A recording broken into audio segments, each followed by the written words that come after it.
Hi friends, ఈరోజైతే అనకాపల్లి నూకాలమ్మ తల్లి గుడి దగ్గరికి అయితే వచ్చాము. అసలు ఖాళీ లేదు, ఫుల్ రష్ ఉంది. చూడండి ఫ్రెండ్స్,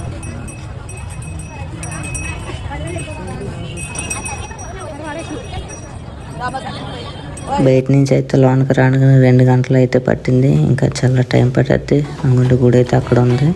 దర్శనానికి ఇంకా టైం పట్టేసేలాగా ఉంది. చాలా టైం పడితే చాలా రష్ అయితే ఉంది లోపలికి. చూడండి ఎంతమంది జనం ఉన్నారు. ఈరోజు అసలు ఖాళీ అయితే లేదు.